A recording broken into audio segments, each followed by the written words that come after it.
Sadarlah bahwa kita masih bicara. Sadarlah bahwa kita masih merasakan semua makanan. Sadarlah kita masih bisa meneguk air. Sadarlah bahwa kaki kita masih bisa digerakkan. Sadarlah bahwa tangan kita masih bisa digunakan untuk berkarya. Sadarlah sepenuhnya. Sadari kehadiran Allah dalam diri kita masing-masing. Sadari keberadaannya. Allah kelihatan diam saja. Tetapi sesungguhnya itu hanya sudut pandang kita. Dia terus berkarya, memenuhi semua kebutuhan kita, mencintai kita, menjaga kita, menyelamatkan kita, melindungi kita. Itulah yang beliau lakukan dengan penuh cinta kasih tanpa batas untuk kita semua. Setiap sel dalam tubuh kita dipeliharanya dengan penuh ketekunan. Bahkan beliau tidak pernah tertidur, tidak pernah terkantuk. Sekalipun kita tertidur, beliau selalu hadir untuk menjaga dan mengurusi semua kebutuhan kita. Oleh karena itu, selayaknya kita memberikan penghormatan yang setinggi-tingginya kepada Dia, Sang Keberadaan, Dia Sang Kehadiran, yang kehadirannya membuat segala sesuatu terjadi. Oleh karenanya, mari kita puji Dia, bersama-sama membaca hamdalah. Alhamdulillahi Rabbil Alamin. Segala puji hanya milik Allah, segala puji habis untuk Allah. Tidak layak siapapun untuk mendapatkan keinginan untuk dipuji. Oleh karena itu, pada kesempatan yang penuh berkah ini, marilah kita bermohon kepadanya. Kiranya Allah membukakan pintu kecerdasan kita, terutama kecerdasan yang melampaui pikiran, agar kita bisa jujur pada diri kita sendiri. Oleh karena itu, mari kita sapa asmanya dengan kelembutan dan cinta, seraya membaca basmalah. Bismillahirrahmanirrahim. Atas namamu ya Allah, yang maha pengasih dan maha penyayang. Para sahabatku, tema besar kita adalah penderitaan. Dan saya akan melihat penderitaan sebagai satu-satunya sumber kesadaran. Jadi kalau penderitaan itu sebagai satu-satunya sumber kesadaran, berarti penderitaan itu tidak buruk. Tidak ada yang salah. Karena dia akan mengantarkan kita untuk menemukan kesadaran. Oleh karena itu, izinkan saya untuk menjelaskan ini secara terstruktur, step by step, supaya semua kita mendapatkan esensi dari yang kita bicarakan malam ini. Oleh karena itu, saya mohon izin untuk share screen saya, supaya kajian kita malam ini lebih terstruktur. Kita akan mulai dari sebuah ayat yang sangat saya kagumi dalam Quran surat Al-Hadid. Surat ke-57 ayat yang ke-22 dan yang ke-23. Saya tidak membacakan teks dalam bahasa Arabnya, walaupun saya sudah mencantumkannya. Silahkan bagi para sahabat yang mengerti bahasa Arab, lihat apakah terjemahannya sudah sama dengan saya sampaikan atau belum. Karena ini sudah saya koreksi. Quran surat Al-Hadid ayat yang ke-22 menyatakan, tiada suatu musibah yang menimpa di bumi dan pada dirimu sendiri, melainkan telah tertulis dalam kitab dari kehidupan sebelumnya. Jadi sini ada kata-kata, ya, fi kitabin min qabli, ya, an-nabara'ah. Tiada suatu musibah yang menimpa di bumi dan pada dirimu sendiri, melainkan telah tertulis dalam kitab dari kehidupan sebelumnya. Sesungguhnya yang demikian itu adalah mudah bagi Allah. Pertama, saya akan berbicara musibah dulu. Dari mana sesungguhnya munculnya kata musibah ini? Kata musibah ini muncul dari pikiran. Oleh karena itu, maka musibah ada lawannya. Lawannya musibah adalah berkah. Kita ambil sebuah contoh yang sering saya sampaikan di kajian-kajian saya. Ketika Gunung Merapi meletus, maka petani yang gagal panen saat itu, karena terampas yang dimilikinya, sehingga harapannya menjadi musnah. Dan pada saat itu, dia akan mengatakan gunung meletus itu adalah musibah saat itu. Tetapi kemudian dalam perjalanan waktu, sang petani ini masih hidup, dan ternyata dia bisa menyaksikan 5-10 tahun yang akan datang, tanah pertaniannya menjadi subur. Akibat dari letusan Gunung Merapi.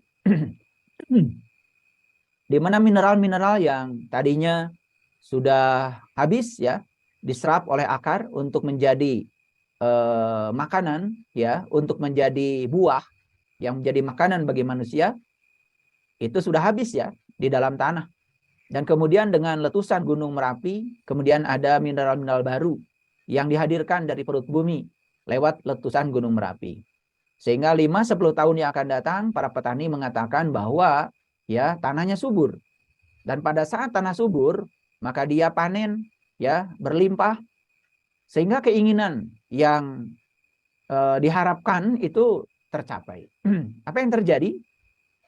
Yang terjadi saat itu dia berubah, memberi julukan dari kata musibah menjadi berkah. Jadi sebetulnya kata musibah dan kata berkah itu ya sebetulnya itu akibat dari ya sudut pandang manusia. Jadi ketika mendapatkan yang tidak diinginkan, disebut saja musibah.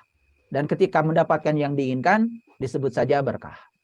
Jadi musibah dan berkah itu sebetulnya adalah penilaian kita sendiri.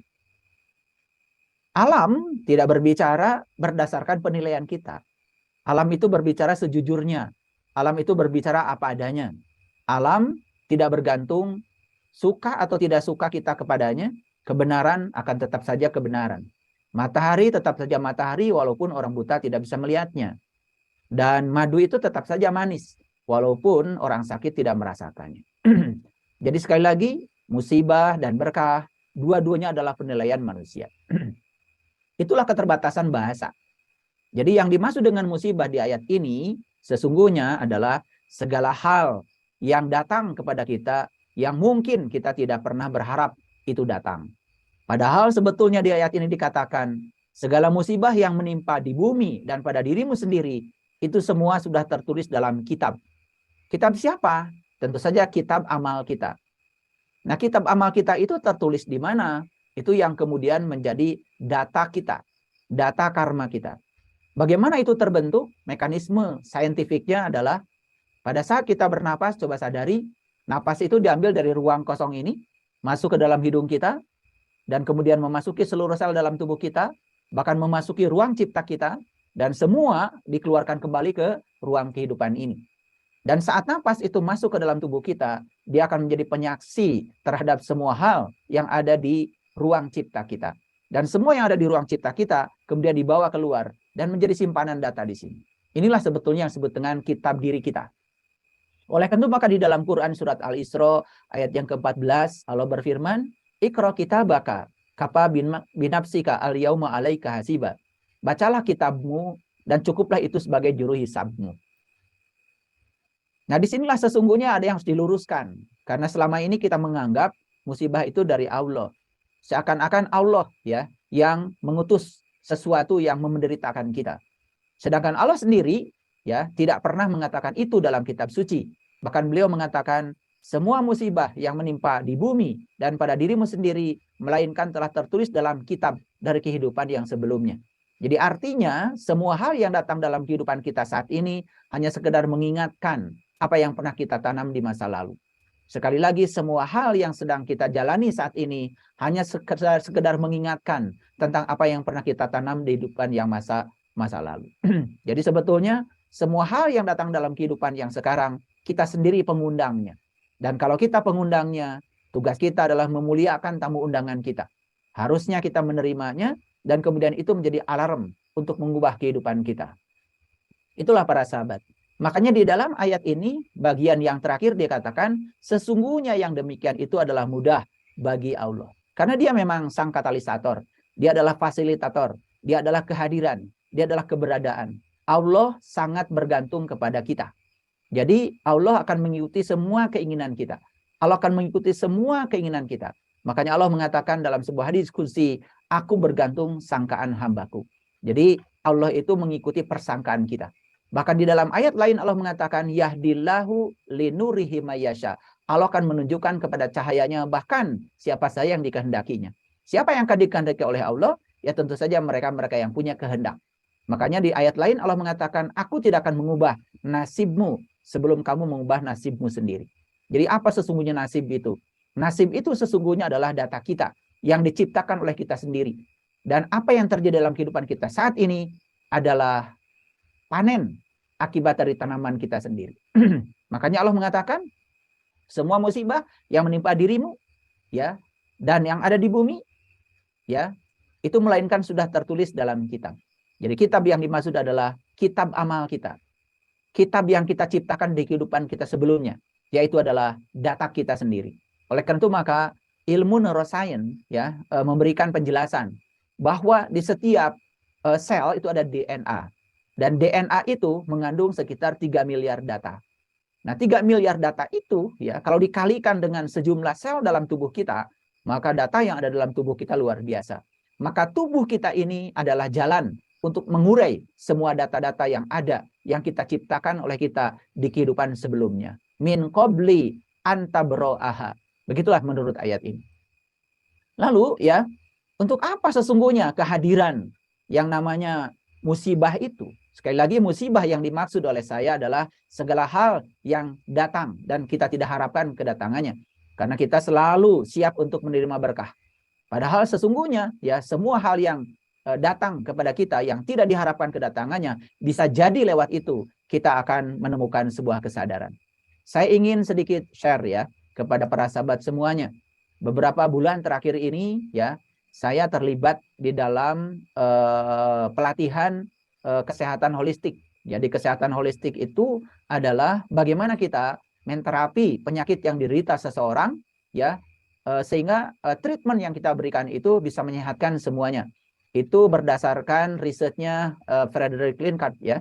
Beliau mengatakan bahwa manusia punya 5 tubuh.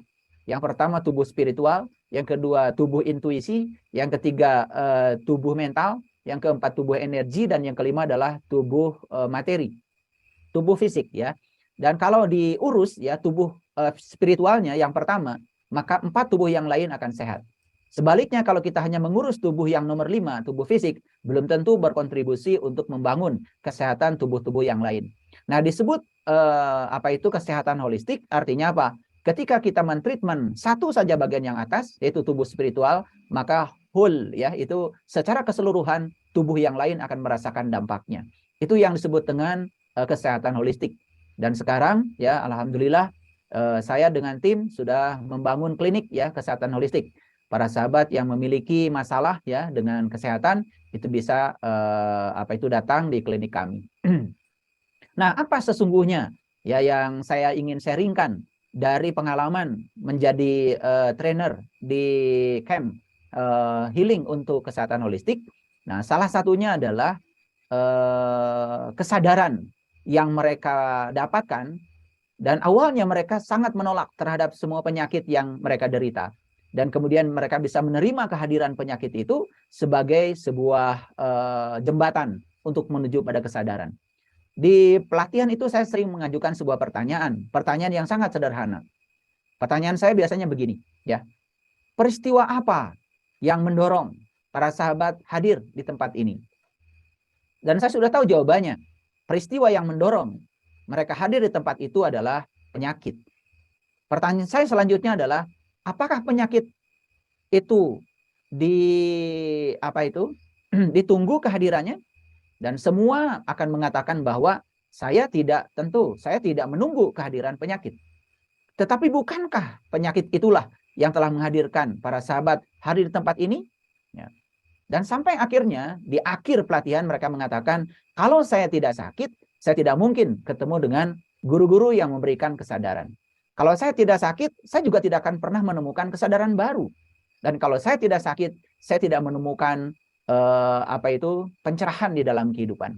Jadi ternyata mereka bisa membuat sebuah kesimpulan bahwa ya sakit yang ditolak selama ini ya ternyata sesuatu yang bisa menimbulkan berkah.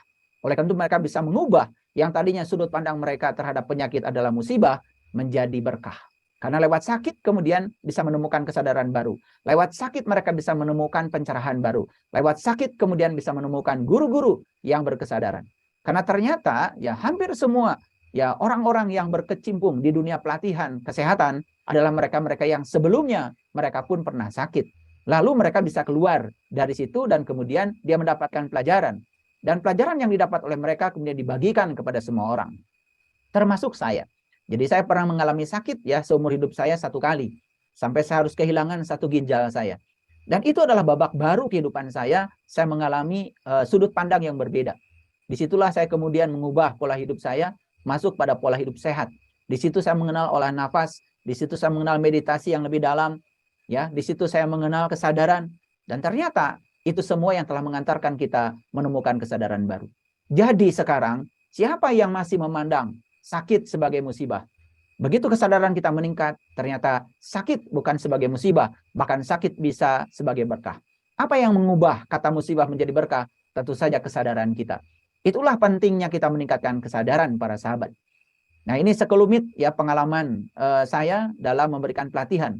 Tentu saja banyak sekali ya. Tadi sore saya kedatangan tim yang biasa memberikan pelatihan dan kemudian menyampaikan testimoni ya dari beberapa sahabat yang mereka mengalami kesadaran baru ya di dalam pelatihan itu, justru karena mereka menemukan sudut pandang yang baru, di mana awalnya mereka menganggap seakan-akan sakit itu dari Tuhan, dan ternyata mereka sekarang mulai berpindah sudut pandangnya bahwa sakit adalah dari kesalahan saya sendiri, tetapi Tuhan adalah sang penyembuh. Maka di dalam Al-Quran dikatakan ketika kamu sakit, maka dialah yang akan menyembuhkan.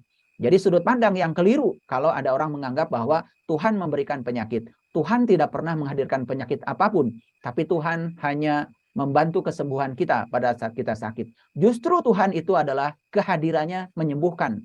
Jadi kalau kita memiliki sudut pandang kalau Tuhan sumber penyakit, maka ya menjadi sulit bagi kita untuk keluar dari penyakit kita.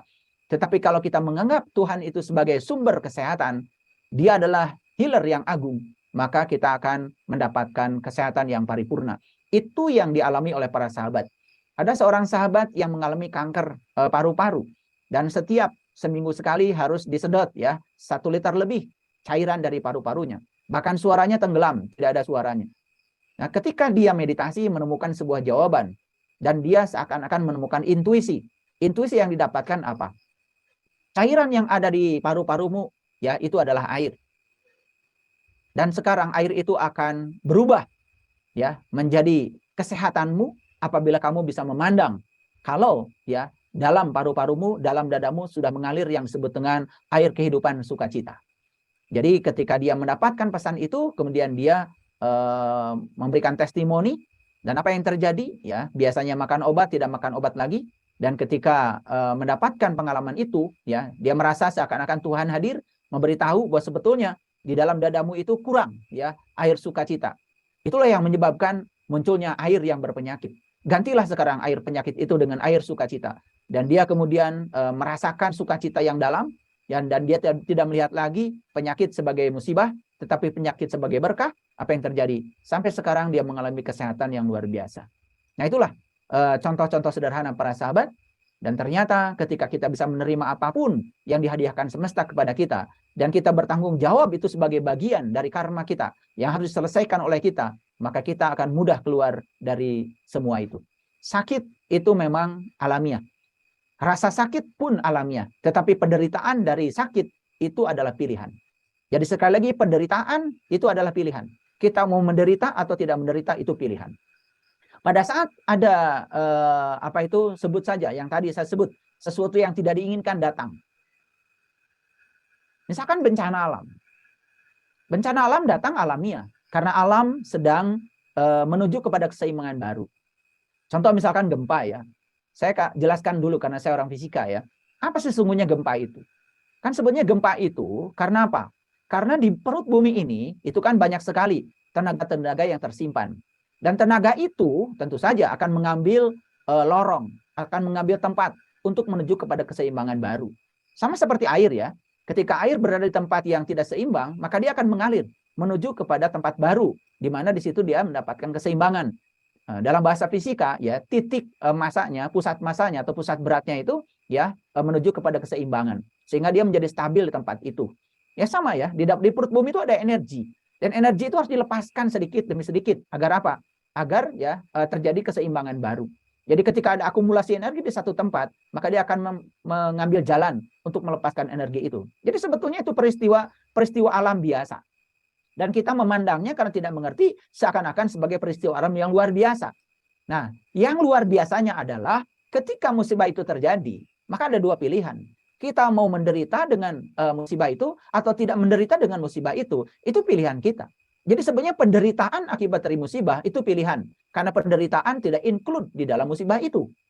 Nah, bagi orang yang berkesadaran, ternyata penyakit adalah berkah. Bagi orang yang tidak berkesadaran, penyakit adalah musibah. Makanya judul musibah dan berkah, semua juga tergantung pada kesadaran kita. Tergantung pada sudut pandang kita. Itu barangkali para sahabat agak berlama-lama saya di sini untuk menjelaskan ini supaya tidak ada kesalahpahaman. Kemudian kita lihat ayat selanjutnya, Quran Surat Al-Hadid ayat yang ke-23. Apa yang dikatakan di ayat ini? Ya ternyata ya, sesuatu yang datang kepada kita itu, ya baik yang dikehendaki maupun yang tidak dikehendaki, tujuannya adalah sama. Supaya kamu jangan berduka cita terhadap apa yang luput dari kamu. Dan supaya kamu jangan terlalu gembira terhadap apa yang diberikannya kepadamu. Kan sebetulnya ya, kegelapan batin manusia itu diakibatkan oleh dua hal. Yang pertama adalah keserakahan pada yang dia ingin. Yang kedua adalah kebencian pada yang tidak dia ingin. Itulah sebetulnya kegelapan manusia. Hampir semua manusia ketika mendapatkan sesuatu yang diinginkan, maka dia menjadi serakah. Dan ingin mendapatkannya lagi, ingin mendapatkannya lagi, ingin mendapatkannya lagi. Ketika dia mendapatkan yang tidak diinginkan, manusia menjadi benci. Dan kebencian kepada yang tidak diinginkan akan terus ya berlapis-lapis. Menjadi tergandakan. Karena apa? Karena mekanisme alam semesta seperti itu. Jika kita masih menolak sesuatu, maka yang kita tolak itu akan datang berulang-ulang. Semakin benci sesuatu, maka yang kita benci akan datang berulang-ulang. Sehingga tidak akan pernah selesai. Itu yang disebut dengan remedial dalam kehidupan akademis. Makanya kita masih ingat dulu ketika kita tidak lulus matematika, kita akan dites matematika dengan topik yang sama. Ya, karena apa? Ya, karena itu harus remedial sampai kita bisa lulus. Sama dalam kehidupan. Sebelum kita lulus untuk satu topik tertentu, maka topik yang akan datang kepada kita adalah topik yang sama. Sehingga kita sering mengatakan ujian saya kok sama, itu saja dari waktu ke waktu. Karena sebetulnya kita belum lulus di topik itu. Jadi itu para sahabat, supaya kamu jangan berduka cita terhadap apa yang luput dari kamu. Jadi ketika kehilangan sesuatu jangan berduka cita. Karena bagi semesta kehilangan sesuatu adalah peristiwa biasa untuk menuju keseimbangan baru. Dan supaya kamu jangan terlalu gembira terhadap apa yang diberikannya kepada kamu. Nah inilah ya, supaya tidak berduka cita ketika kita kehilangan, supaya tidak terlalu gembira ketika kita mendapatkan. Itu maksudnya supaya kita tidak terjebak oleh keserakahan dan kebencian. Supaya batin kita tidak terjebak dalam kegelapan. Dan Allah tidak menyukai setiap orang yang sombong lagi membanggakan diri. Nah, inilah ya penutup dari ayat ini sangat luar biasa. Dan Allah tidak menyukai setiap orang yang sombong lagi membanggakan diri. Siapa orang yang sombong dan membanggakan diri? Ya tentu saja orang yang masih mengalami kegelapan batin, yaitu mereka yang serakah terhadap yang dia ingin dan benci terhadap yang tidak dia ingin. Nah, inilah barangkali sebagai dasar kita malam ini untuk berpijak, yaitu Quran Surat Al-Hadid, ya surat yang ke-57 ayat 22 dan 23. Baik para sahabat. Lalu selanjutnya ya, ini ada pertanyaan penting untuk mengarahkan kajian kita malam ini. Saya senang sekali kalau di kuliah itu membuat pertanyaan produktif namanya. Karena pertanyaan itu bisa menggait mahasiswa untuk membaca buku yang tepat, untuk membaca artikel yang tepat, untuk mengunjungi website yang tepat. Ya, kalau tidak ada pertanyaan pengarah, biasanya belajar menjadi tidak terarah. Jadi ini pertanyaan pengarah kita malam ini. Mohon dicamkan satu persatu. Pertanyaan yang pertama adalah, apakah penderitaan itu ada? Karena topik kita adalah penderitaan, satu-satunya sumber kesadaran. Maka pertanyaan pertama yang harus dimunculkan adalah, apakah penderitaan itu ada? Sedangkan saya mengatakan tadi, penderitaan itu adalah pilihan. Bencana itu ada, yes.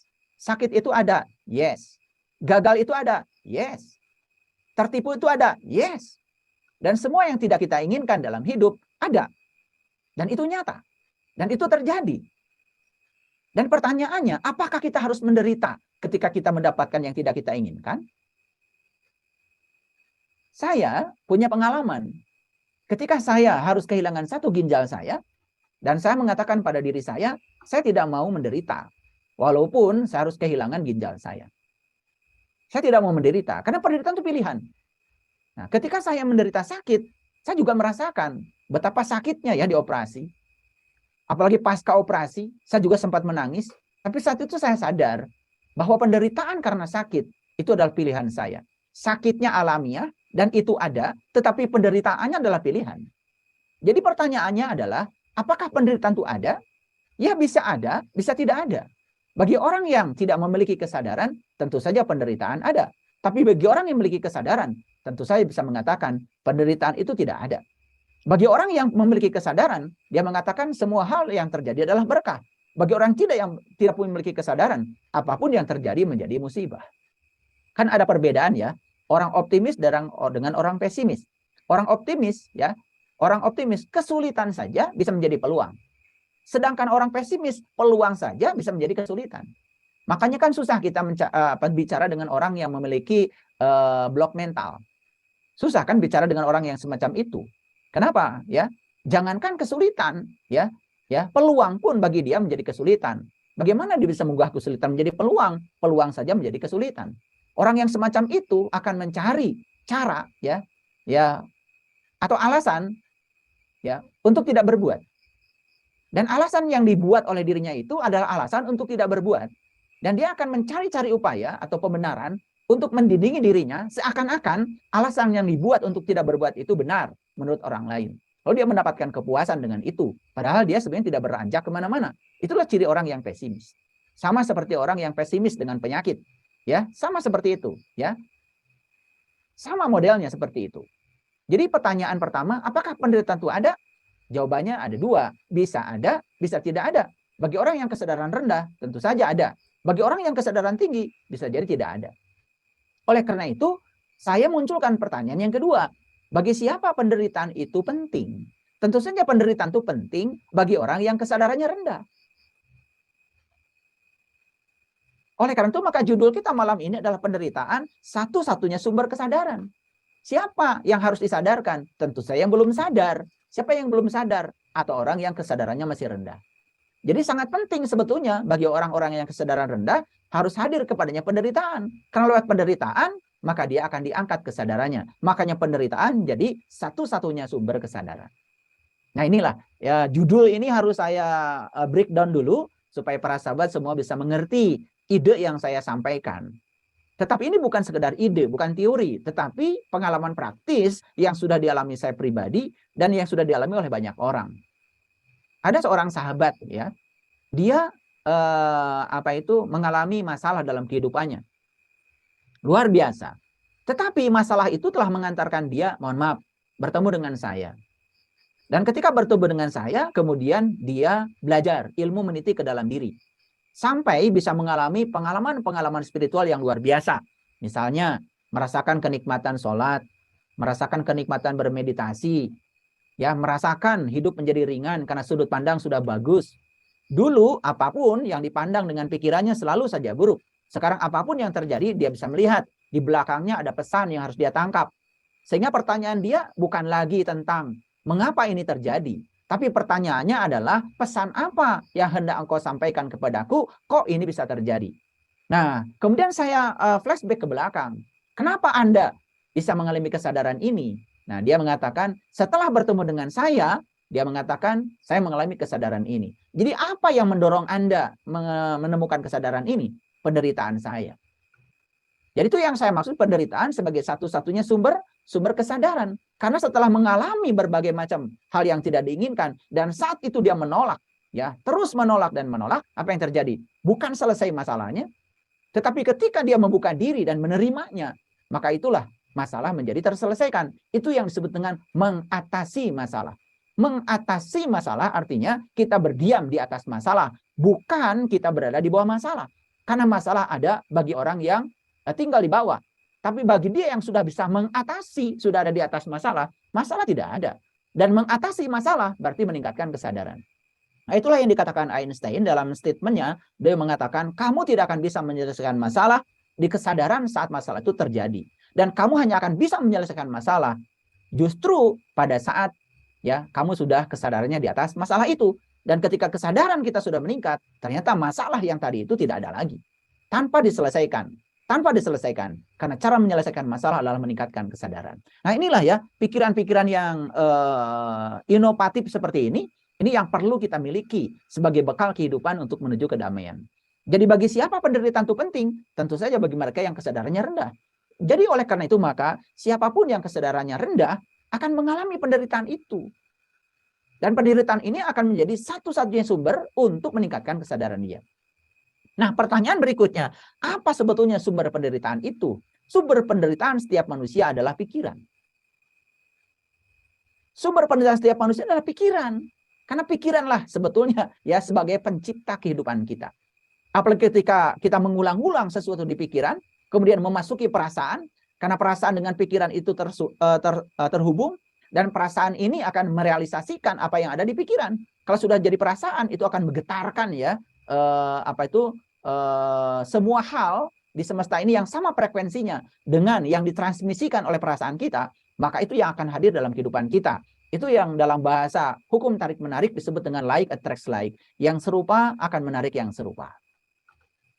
Nah, oleh itu maka ya, karena pikiran itu menjadi sumber penderitaan, maka ya meningkatkan kualitas pikiran agar pikiran ini bisa dikendalikan oleh kesadaran itu menjadi penting. Nah, oleh itu maka saya sering sekali berbicara ya, ketika kita masih belum bisa mengendalikan pikiran, berarti kita tidak akan bisa menggunakan pikiran. Dan siapa orang yang sudah bisa menggunakan pikiran? Hanya mereka yang sudah bisa mengendalikan pikiran. Siapa pengendali pikiran? Pengendali pikiran adalah kesadaran. Nah, itulah kenapa kita harus meneliti ke dalam diri. Kenapa Nabi Muhammad bertemu Tuhan di puncak kesadarannya? Kenapa di tradisi semua agama yang dibicarakan adalah lapisan-lapisan kesadaran? Dan puncak dari kesadaran disebut dengan kesadaran tertinggi. Dalam bahasa Al-Quran disebut Sidratil Muntaha, puncaknya kesadaran. Nah, itulah yang luar biasa ya para sahabat. Kalau kita bisa mengerti itu ya, ternyata meningkatkan kesadaran sebetulnya kita sedang mengatasi semua masalah kita. Karena masalah ada ketika kita masih berada di kesadaran rendah. Nah, apakah kesadaran itu kalau begitu? Apakah kesadaran itu sebenarnya? Kesadaran itu sesungguhnya adalah sadar bahwa sesungguhnya dalam diri kita ada Dia. Dan Dia selalu hadir bersama kita. Tidak pernah tidur, tidak pernah mengantuk. Dia mewujud sebagai detak jantung kehidupan semesta, yaitu detak jantung kita. Selama kita masih berdetak jantungnya, selama napas masih mengalir, selama energi ya semesta yang meliputi diri kita ada, selama itu ya pinjaman kehidupan ada, selama itu pula sebetulnya kita bersama Dia. Ketika kita bersama Dia, ya dia akan terus mencintai kita, memenuhi semua kebutuhan kita, melindungi kita dalam diamnya Dia. Nah, ketika kita sadar dengan semua itu, maka kita tidak akan kehilangan kendali. Nah, kehilangan kendali itu namanya kita memasuki dalam fase ketidaksadaran. Nah, mengapa penderitaan menjadi sumber kesadaran? Ya, sekali lagi, karena penderitaan itu ada bagi mereka yang kesadarannya rendah. Oleh itu maka bagi mereka yang kesadaran rendah akan dipaksa oleh semesta, suka atau tidak suka, untuk naik ke kesadaran yang tinggi. Karena Allah sangat rindu kepada kita. Oleh karena disitulah penderitaan hadir. Jadi sekali lagi para sahabat, penderitaan bisa ada, bisa tidak ada, tergantung daripada kesadaran seseorang. Musibah ada, banjir ada, gempa ada, semua ada, sakit ada. Tetapi penderitaan dari semua itu adalah pilihan. Mau menderita karena itu atau tidak, itu adalah pilihan kita sendiri. Baik ya, sampai di situ penjelasan saya. Semoga judul yang topik yang kita bahas malam ini esensinya sudah bisa ditangkap oleh para sahabat. Ya. Untuk apa penderitaan itu ada? Ya, baik ya. Yang pertama, selama penderitaan datang dari manusia, itu bukan bencana alam sebetulnya. Itu pasti bisa dilawan oleh manusia. Karena tidak mungkin ya, semesta ini memberikan sesuatu yang di luar kapasitasnya manusia. Tidak mungkin itu, ya. Itu keadilan semesta itu. Jadi tidak mungkin ya, manusia ini diberi sesuatu yang melampaui kapasitasnya, yang melampaui kemampuannya. Itu yang pertama. Kemudian yang kedua, banyak orang menyebut penderitaan mereka sebagai nasib. Namun sesungguhnya penderitaan adalah akibat dari kebodohan mereka sendiri sebetulnya. Maka di Quran kan dikatakan tadi ya segala musibah itu yang ada di bumi dan pada diri kamu sendiri kan sebetulnya ya, itu berasal dari kehidupan kamu sebelumnya. Artinya apa? Ya hanya sedar mengingatkan ya apa yang pernah kita tanam di masa lalu. Jadi semua itu datang sebagai akibat sebetulnya. Nah, sebabnya tentu saja kita ciptakan di kehidupan yang sebelumnya. Itu tadi Quran surat Al-Hadid ayat yang ke-22 yang saya sampaikan tadi. Jelas sekali ya di ayat itu ditegaskan seperti itu. Nah, kemudian ya, yang ketiga, ya api menguji emas, penderitaan menguji orang, ya. Jadi sebetulnya emas itu kan diuji oleh api.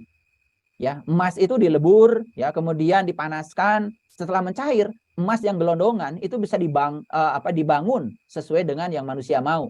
Bisa menjadi cincin, bisa menjadi kalung, bisa menjadi perhiasan apa saja. Dan ketika sudah menjadi perhiasan, otomatis kan yang gelondongan tadi emas itu ya menjadi sesuatu yang menarik. Jadi sebetulnya kalau api menguji emas, sebetulnya penderitaan untuk membuat agar manusia itu memiliki wibawa, agar manusia itu memiliki keindahan. Jadi sebetulnya penderitaan bagi manusia itu adalah untuk mempercantik manusia, untuk memperindah manusia, dan itu dibutuhkan oleh manusia. Nah, yang selanjutnya, penderitaan adalah karena keterputusan kita dengan jiwa batin. Makanya ya kenapa banyak orang yang kemudian latihan meditasi. Jadi meditasi itu kan sebetulnya membangun hubungan ya, hubungan yang tadinya terputus. Jadi penderitaan bisa membuat orang-orang ya mengalami keterhubungan kembali ya dengan jiwa batinnya. Makanya orang-orang spiritual sering mengatakan jangan berharap di kelas spiritual ada orang-orang yang sedang ya dihujani dengan segala sesuatu yang dia ingin. Dan dia tidak akan ada di kelas itu. Dan 90% orang di kelas spiritual rata-rata adalah orang yang sedang dihujani oleh sesuatu yang tidak diinginkan. Dan hebatnya ya ketika dia memasuki kelas itu, dia bisa menyadari ternyata yang tidak dia inginkan itu baik-baik saja. Karena lewat itulah dia berada di kelas itu. Saya pernah ikut beberapa kelas meditasi di Bali. Ya, di situ saya bertemu dengan banyak orang. Dan ternyata orang-orang yang hadir di sana adalah orang-orang yang sedang dihujani oleh segala sesuatu yang tidak diinginkan dalam hidupnya. Lalu ya, lewat latihan-latihan meditasi, keterampilan untuk menyelesaikan masalah mereka bertambah. Dari mana tambahannya? Dari kesadaran yang diperoleh oleh mereka. Itulah para sahabat. Saya lanjutkan ya, agak pelan-pelan ya. Saat penderitaan terjadi, penderitaan memaksa kita untuk menghadapi kehidupan dengan cara yang berbeda dari biasanya. Jadi sebetulnya ya, penderitaan itu memaksa kita untuk menghadapi kehidupan dengan cara yang berbeda. Dengan cara berpikir yang berbeda, dengan metode yang berbeda. Jadi saya sering mengatakan kepada para sahabat, sakit hati itu sebetulnya bukan buatan orang. Tapi sakit hati itu buatan kita. Karena kita ingin orang seperti yang kita mau. Ketika orang tidak seperti yang kita mau, maka kita sakit hati. Dan sakit hati itu buatan kita sendiri. Cuman selama ini kita tidak sadar bahwa sebetulnya sakit hati itu adalah buatan kita.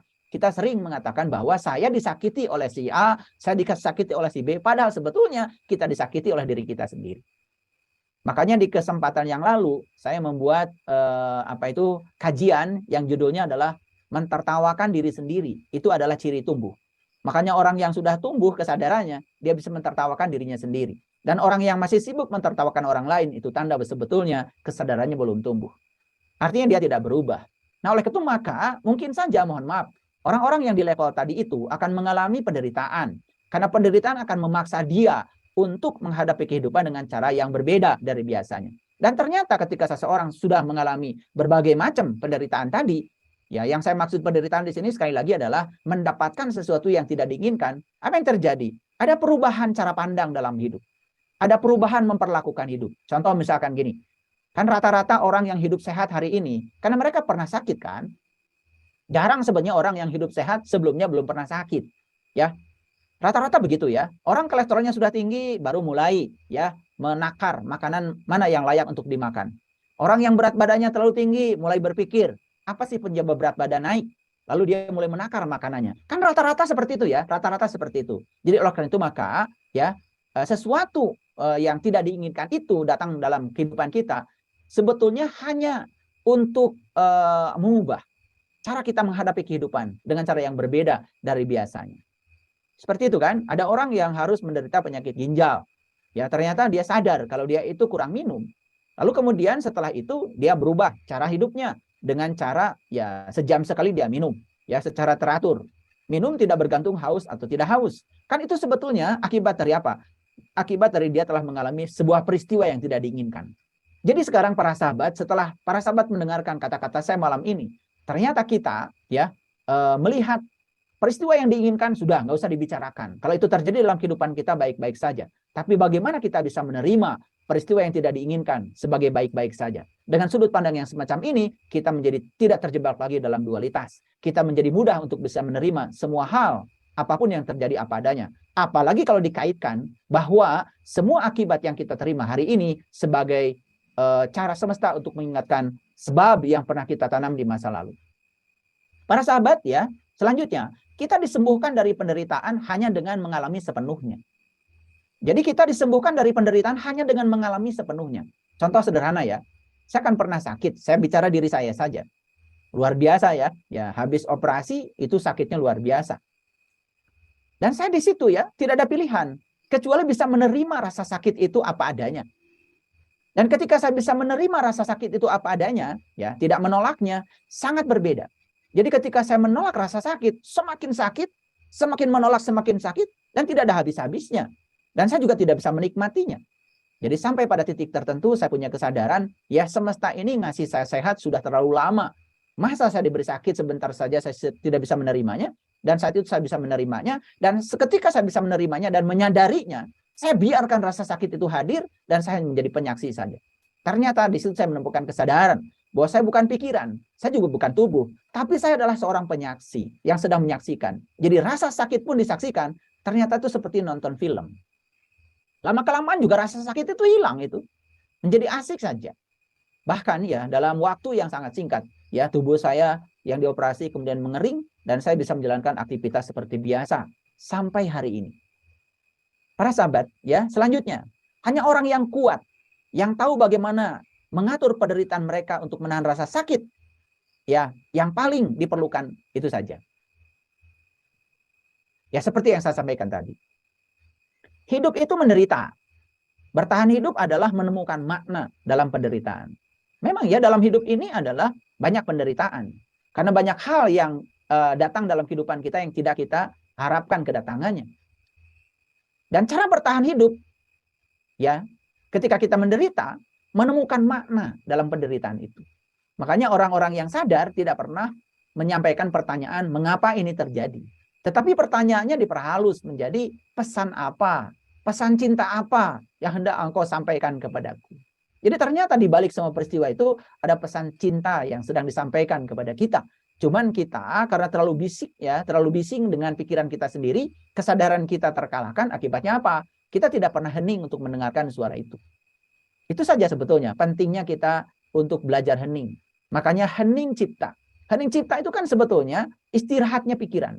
Kapan pikiran bisa istirahat? Ya tentu saja pada saat kita ya bisa mengamati ya pikiran itu. Maka ketika kita sadar bahwa diri kita pengamat bukan pikiran, maka kita hanya mengamati pikiran itu. Dan lama-kelamaan pikiran jadi tenang. Karena pikiran itu tidak bisa dikosongkan para sahabat. Jadi omong kosong kalau ada orang mengajarkan meditasi, mengosongkan pikiran. Itu omong kosong, itu nggak ngerti meditasi.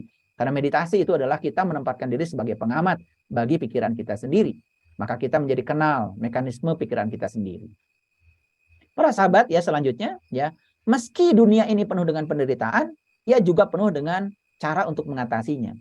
Jadi sebetulnya di balik semua penderitaan itu, semesta pun sedang mengajarkan cara untuk mengatasinya. Bukankah itu sebetulnya berkah? Karena ketika ada penderitaan, di situ ada cara.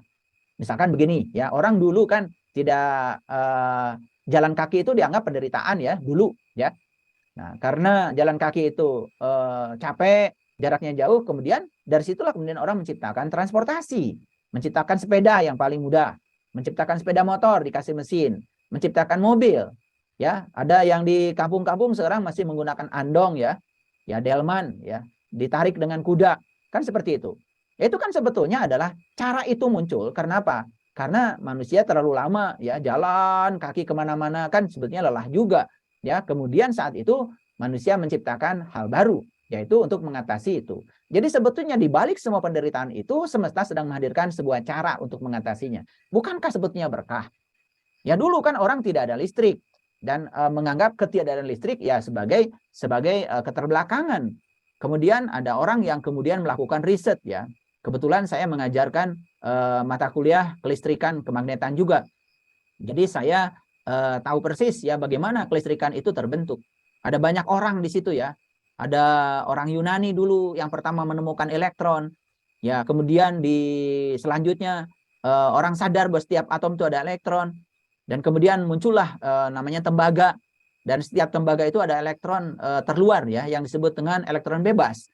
Dan ketika mendapatkan tegangan listrik, ada medan listrik, maka dia akan mendapatkan gaya listrik, dan kemudian dia akan bergerak di dalam sebuah konduktor, dan itu yang kemudian menimbulkan arus listrik.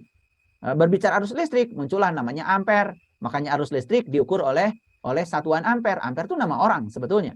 Ya, muncullah nama lain, ya, nama lain volt, ya, ampere, ohm, itu semua itu adalah nama-nama orang, itu nama-nama orang fisika ya.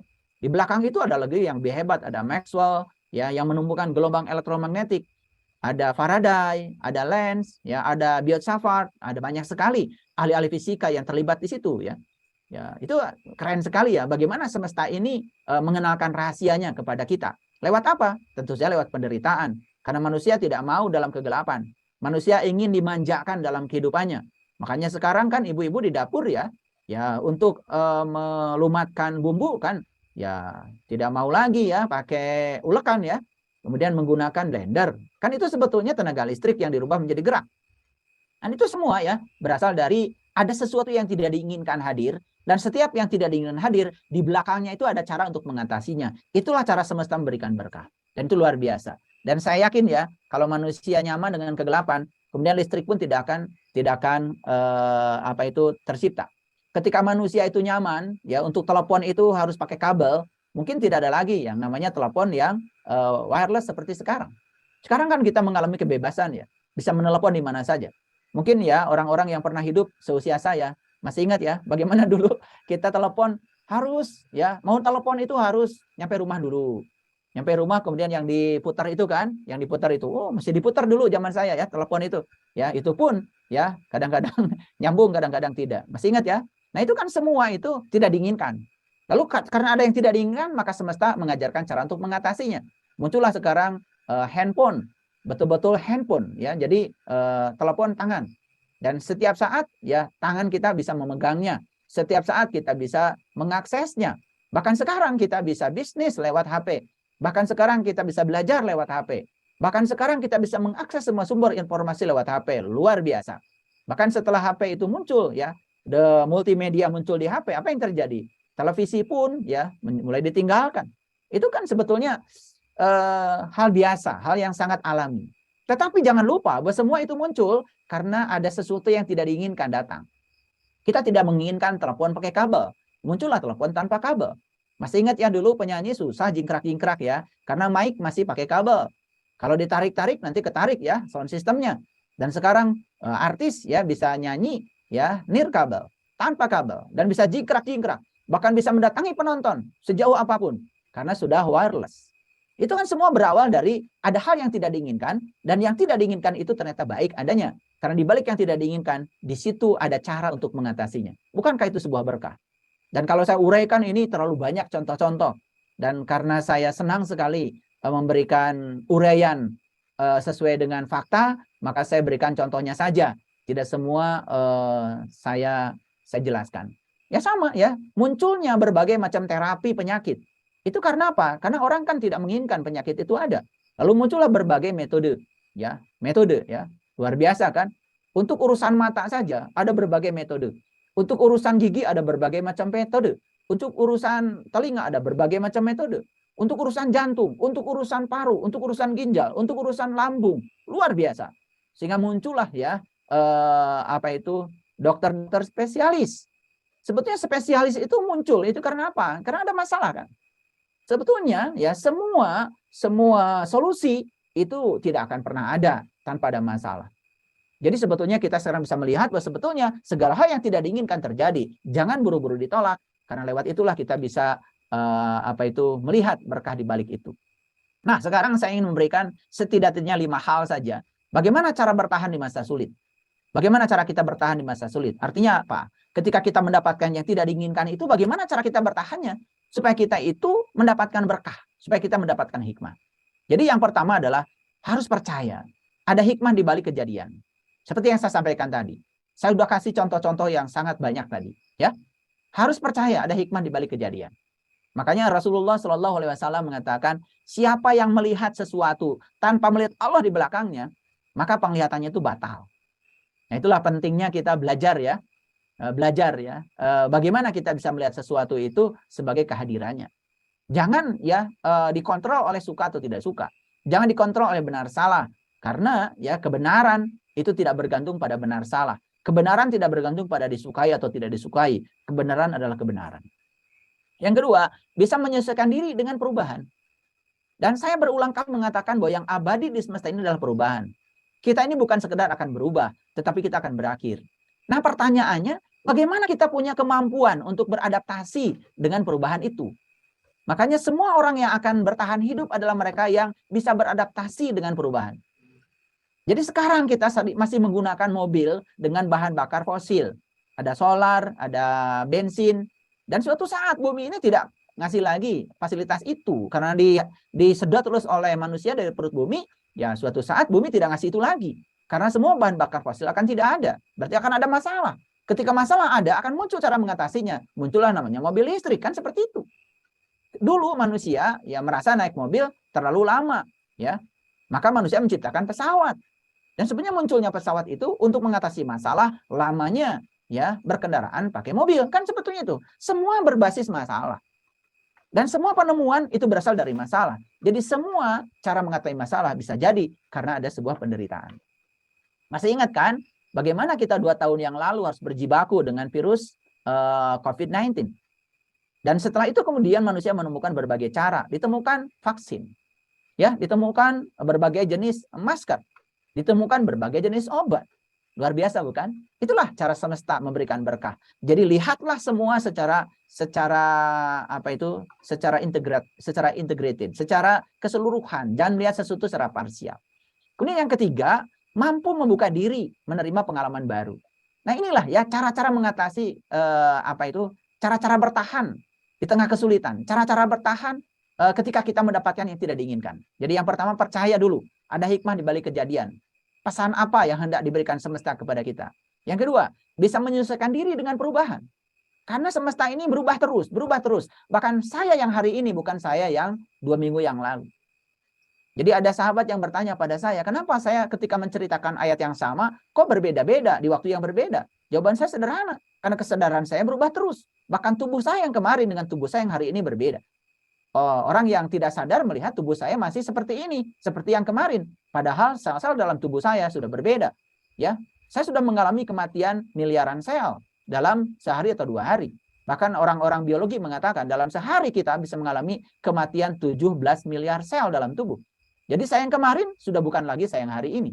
Kesadaran saya yang kemarin bukan lagi kesadaran yang hari ini. Oleh karena itu maka hidup itu dinamis. Ya, jadi lucu ya kalau ada orang selalu menarik-narik kita ke kehidupan masa lalu. Lucu ya. Padahal sebenarnya kehidupan itu ke depan, ya. Kehidupan itu ke depan. Masa lalu itu hanya menitipkan pelajaran saja.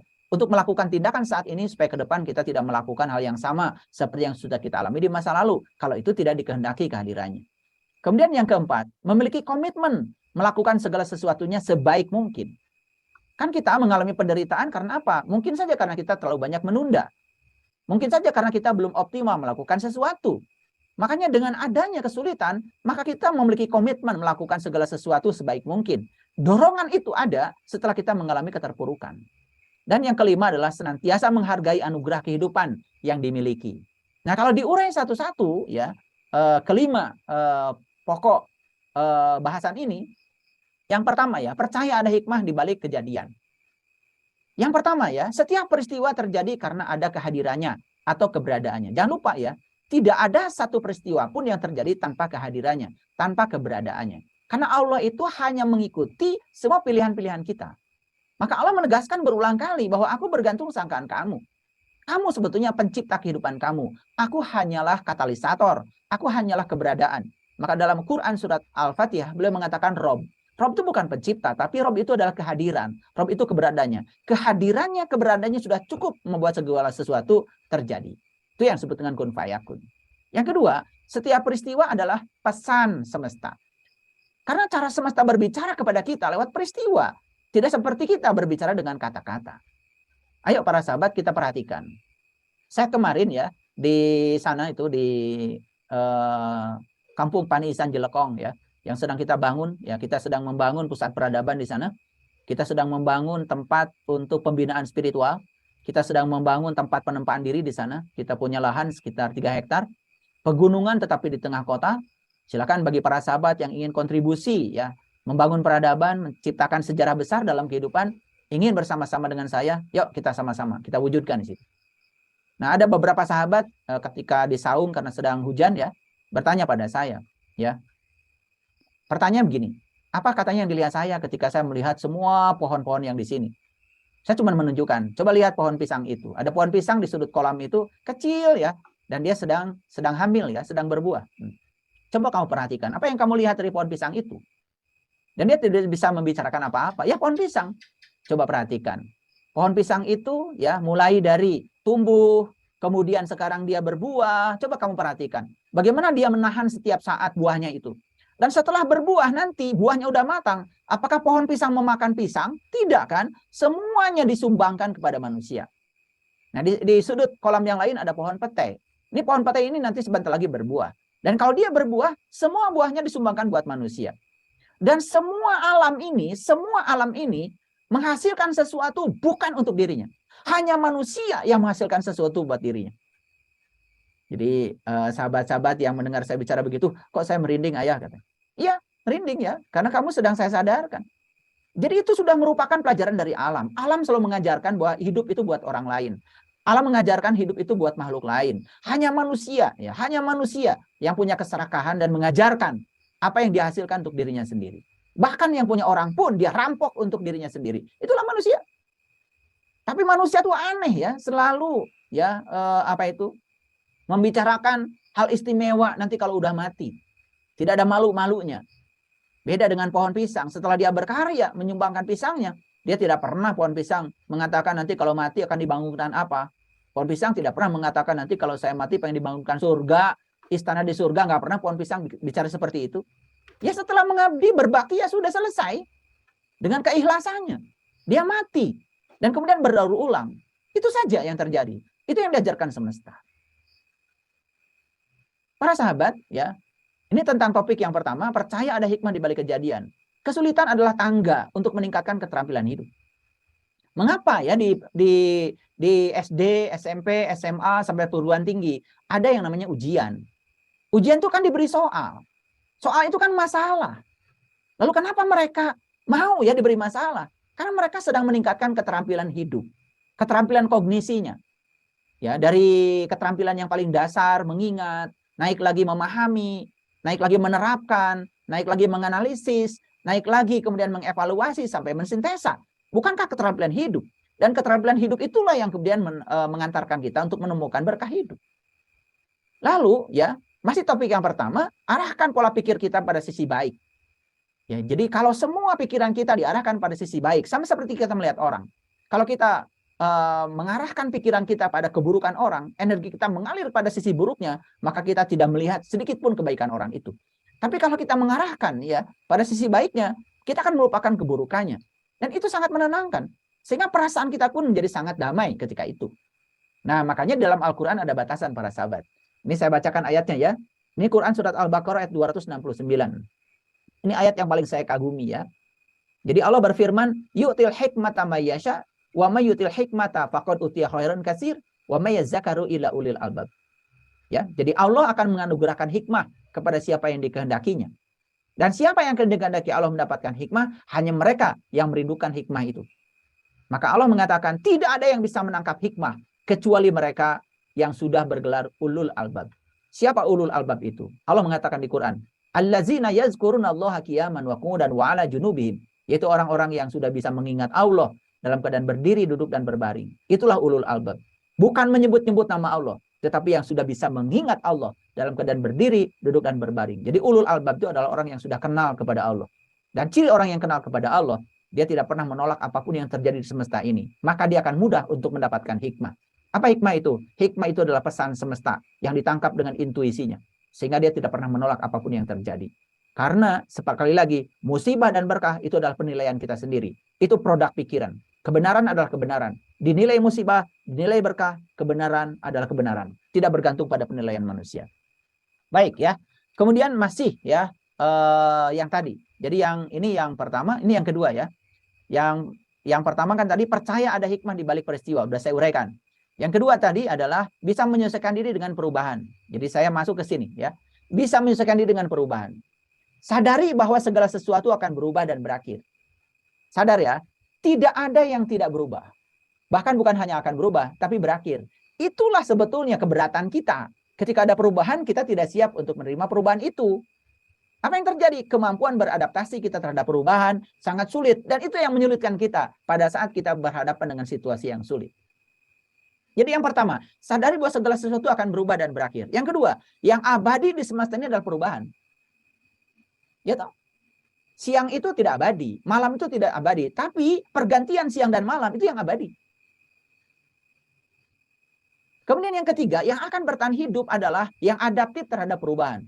Ini terus terang ya, saya belajar dari teori evolusinya Darwin. Jadi Darwin mengatakan yang akan bertahan hidup adalah yang adaptif terhadap perubahan. Siapapun yang alergi terhadap perubahan tidak akan bertahan hidup. Tapi siapapun yang bisa menerima ya adaptif terhadap perubahan dan setiap ada perubahan dia ikut saja menari bersama tarian semesta, dia akan bertahan hidup. Dan yang keempat adalah kecerdasan adalah kemampuan beradaptasi dengan perubahan. Nah, saya tidak berbicara intelektualitas, saya berbicara kecerdasan. Karena kecerdasan ini adalah intelijensia. Itu berhubungan dengan kesadaran. Makanya orang-orang yang sudah sadar dalam kehidupannya, yang sudah cerdas dalam kehidupannya, dia punya kemampuan adaptasi terhadap perubahan. Karena kecerdasan itu sendiri adalah kemampuan beradaptasi terhadap perubahan. Kemudian poin yang selanjutnya ya ini masih mohon maaf, ini yang ketiga tadi ya, yang ketiga, mampu membuka diri terhadap pengalaman baru. Nah, ketika kita mampu membuka diri terhadap pengalaman baru, akan mudah sekali kita untuk mengatasi masa-masa sulit, ya. Nah, ini mampu membuka diri menerima pengalaman baru. Apa sih pengalaman itu? Pengalaman adalah sahabat terbaik dalam hidup. Ia berani untuk berkata pahit untuk kebaikan kita. Itulah pengalaman. Pengalaman itulah yang menyebabkan seseorang melakukan kesalahan baru, bukan kesalahan lama. Ya kan? Ya. Pelajaran terbaik yang pernah dipelajari dalam hidup datang dari pengalaman terburuk dalam hidup. Ya. Isilah hidup dengan pengalaman, bukan dengan benda. Memiliki cerita untuk diceritakan, bukan untuk hal ditampilkan. Coba ya, orang-orang yang menampilkan benda-benda karena dia memilikinya benda saja, kan sangat berbeda dengan orang yang punya cerita karena dia mengalaminya. Makanya ada kata-kata bagus ya, memiliki cerita untuk diceritakan. Itu berasal dari pengalaman. Bukan hal untuk ditampilkan. Karena hal untuk ditampilkan itu bersifat bendawi. Punya mobil, itu ditampilkan. Punya rumah ditampilkan. Punya benda itu ditampilkan. Tapi kalau punya cerita, itu berasal dari pengalaman. Itu lebih keren ya. Gitu. Mampu membuka diri untuk menerima pengalaman baru. Ini masih pengalaman. Setiap pengalaman membuat kita tumbuh. Itu sudah pasti. Pengalaman adalah guru yang kejam. Jadi saya tidak mengatakan pengalaman guru yang terbaik. Karena pengalaman itu memberi ujian sebelum menyajikan pelajaran. Ya, ujiannya duluan, pelajarannya belakangan. Makanya disebut guru yang kejam. Kalau guru yang baik itu ngasih pelajaran dulu, baru ujiannya belakangan. Tapi pengalaman hidup kan berbeda ya. Ngasih ujian duluan, pelajarannya belakangan.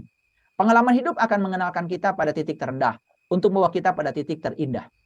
Jadi orang-orang yang memasuki fase hidupnya terindah mungkin pernah mengalami fase di mana berada titik yang terendah. Jadi sebetulnya ada kata-kata bagus yang sering saya sampaikan. Bisa jadi sebetulnya kebaikan dilahirkan oleh keburukan.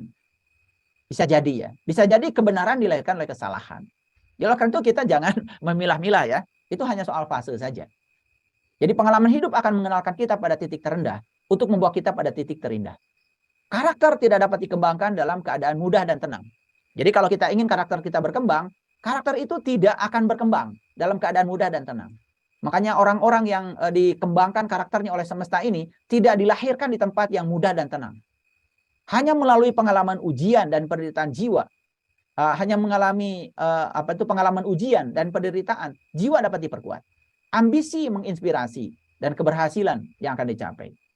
Jadi saya sering menyampaikan pengalaman hidup saya. Saya kecil di sebuah pegunungan, kerjaan saya ngambil kayu bakar, mikul air, itu masa kecil saya. Ya, untuk mendapatkan makan. Ya. Dan saya tidak mungkin menjadi saya yang hari ini kalau saya tidak mengalami pengalaman itu. Dan ternyata pengalaman itulah yang mengantarkan saya menjadi saya yang hari ini. Dan oleh karena itu maka tidak ada yang buruk, ya, semuanya baik-baik saja. Dan semua ya kesulitan itu telah mengantarkan kita untuk mencapai kedewasaan. Ya, setiap pengalaman membuat kita tumbuh ya. Oke.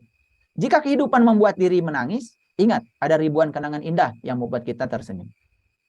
Jadi sebetulnya kita itu sering fokus pada hal yang menyedihkan, seakan-akan semesta ini sudah berakhir. Padahal sebenarnya ribuan kenangan indah yang pernah kita dapatkan kita lupakan. Pengalaman hanyalah nama yang kita berikan pada kesalahan kita. Dari kebijaksanaan yang terkumpul sepanjang waktu, ya. Jadi kita bisa menemukan bahwa setiap pengalaman adalah sebuah bentuk penjelajahan. Jadi ketika kita menjelajahi, disitulah kita mendapatkan pengalaman. Setiap pengalaman baru membawa kematangan, ya, membawa kematangan buat kita sendiri. Ya, kita akan membawa kita pada kejelasan visi untuk kehidupan kita yang lebih besar. Nah, kemudian yang selanjutnya, mampu membuka diri menerima pengalaman baru, ya. Pikiran yang terbuka oleh pengalaman baru tidak akan pernah bisa kembali ke dimensi lamanya. Jadi orang yang mendapatkan pengalaman baru dengan pikiran yang terbuka, dia tidak akan kembali ya ke dimensi pikiran yang lama. Setiap pengalaman dalam hidup diatur untuk mengajari kita sesuatu yang perlu kita ketahui untuk maju. Nah, itulah ya, mampu membuka diri untuk menerima pengalaman baru. Itu kunci yang luar biasa. Nah, senantiasa, memiliki komitmen melakukan segala sesuatunya sebaik mungkin. Dan kita menyadari bahwa sebetulnya ketika penderitaan terjadi, karena komitmen kita kurang bagus. Nah, kemudian dibangun lagi komitmennya. Karena kesulitan yang sebenarnya ialah mengatasi cara kita berpikir mengenai diri kita sendiri. Itulah kesulitan sebenarnya. Jadi kesulitan itu tidak ada di luar. Kesulitan yang sebenarnya adalah mengatasi cara kita berpikir mengenai diri kita sendiri. Ingat ya, bahwa hari ini adalah hari yang hari ini mungkin hanya hari yang buruk, tetapi bukan kehidupan yang buruk. Jadi kehidupan mau buruk atau tidak buruk tergantung kesadaran kita. Hari buruk mungkin ada, tetapi kehidupan yang buruk tidak ada. Jangan pernah berharap bahwa jalan hidup kita akan seperti jalan hidup orang lain. Perjalanan hidup yang kita miliki merupakan sesuatu yang unik seperti diri kita sendiri. Jadi sadar bahwa kita tidak bisa dibandingkan dengan siapapun. Maka kita harus punya komitmen untuk memajukan diri kita sendiri. Selanjutnya, senantiasa menghargai anugerah kehidupan yang dimiliki. Jadi hidup adalah hadiah yang layak dibuka setiap hari. Hidup adalah anugerah, bukan untuk dimiliki, tapi untuk dibagikan. Hidup adalah anugerah. Buatlah kenangan indah di setiap momen. Setiap hari adalah hadiah. Buka setiap hari dan rayakan hadiah itu. Bersenang-senanglah. Hidup adalah hadiah pertama. Cinta adalah yang kedua. Dan memahami kehidupan adalah hadiah yang ketiga. Tuhan memberikan kita hadiah hidup. Terserah kita untuk memberikan diri kita sendiri. Hadiah untuk hidup dengan baik. Hidup bukanlah tentang menemukan diri sendiri. Hidup adalah bagaimana membangun diri kita. Hidup kita adalah anugerah dari Tuhan. Apa yang kita lakukan dengan hidup adalah pemberian kita kepada Tuhan. Jadi bagaimana cara kita memberi pada Tuhan? Tentu saja bukan memberikan uang, bukan memberikan apapun. Tetapi kita melihat bahwa hidup adalah anugerah. Dan apa yang kita lakukan untuk hidup, itulah pemberian kita pada Tuhan. Jadi siapapun yang banyak memberikan pada hidup, berkontribusi, mempercantik semesta yang sudah cantik ini, berarti dia memberikan hadiah kepada Tuhan. Siapa yang paling baik di kehidupan ini? Mereka yang memiliki nilai guna dalam kehidupan. Saya percaya setiap kehidupan manusia adalah anugerah dari Tuhan. Dan kita harus menghargai dan melindungi serta merayakannya. Mari kita rayakan kehidupan para sahabat. Dan kita sudah bisa melihat bahwa sesungguhnya penderitaan adalah satu-satunya sumber kesadaran. Terima kasih. Assalamualaikum warahmatullahi wabarakatuh.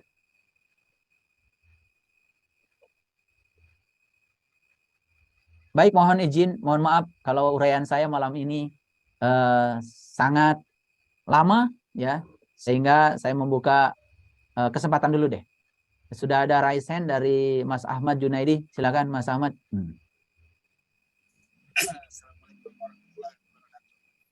Waalaikumsalam warahmatullahi wabarakatuh. Saya izinkan saya perkenalkan diri dulu Pak. Saya dari Lombok. Dari? Lombok.